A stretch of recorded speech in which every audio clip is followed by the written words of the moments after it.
Ripaka tanteraka ireo sokatra ato amin'ny faritra atsimo andrefana. Mirongo basy sy fitaovam-piadiana ireo mpanao asa ratsy ka tsy afa-manoatra ireo vondron'olona ifotony. Ankoatra ny fanondranana antsokosoky dia manam-pitrotraka ihany koa ireo mpihinana. Tokony ampiharina amin'ireo olona tratra ny dinan'ny sokatra hoy ny fiarahamon'ny pirenena. Efa avolenta sy mitondra basy ary tsy manavaka toerana idirana intsony ireo mpanondrana sokatra raha ny tsangadravatra miseho ato amin'ny faritra atsimo andrefana amin'izao fotoana izao. Sokatra mahery ny 5,000 sy R1,000 ato amin'ny faritra atsimo andrefana no tratra saika isan'ondrana tato anatiny 5 volana. Kitozana sokatra milanja 50 sy 500 kilao no trahatehaka tao amin'ny kominany Androka, distrikany Ampani ary teratany vahiny anankiroa no voatazona amin'ity raharaha ity. Efa misy ny paikady niarahany vovona fiarahamon'ny pirenena sy ny WWF amin'ny alalan'ny fametrahana ireo andrimasom-pokon'olona sy ny VOI fa saingy tsy afa-manoatra noho ny tahotra.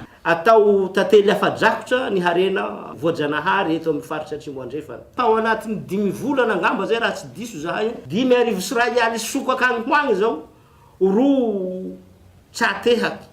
Ny tsy tsatry moa zany tsy hay. Fa any amin'ny distrikny Ampani, any amin'ny commune Androka dia nahatratrarana sokaka eo amin'ny 750 zay efa vita kitoza ka nahazoana 550 kilao kitoza teny Andabizy de nahatratrarana sokaka de naterina tany amin'ny village de Tortues. Le sokaka fanaterana amin'ny village de Tortues ndraiky de mbola nisy mpangalatry ndraiky koa. Zany hoe zany fa tsy tahotry tsy henatry ny tambazotra manao an'ity asa maloto ity fa ny olo mpanao an'izay asa sokaka zay de mitondra fitaovam-piadiana ka miraviravin-tanana zany ny vondron'olo ifotony tsy afaky miaro ny tenany na ny fananany mihitsy aza tsy voaro. Manao antso avo zahay am'ireo manam-pahefana tandrify an'izay tsy ankanavaka itsika vahoaka zay mahita ka manao an'izay mba tokony hagnambara ny manam-pahefana na manambara ny vovonan'ny pirenena. Miantso ny herivelona rehetra ny fiarahamon'ny pirenena mba hifanometanana ho famongorana ny asa ratsy amin'ny fanondranana ny harem-pirenena. Takin'izy ireo ihany koa ny fampiarana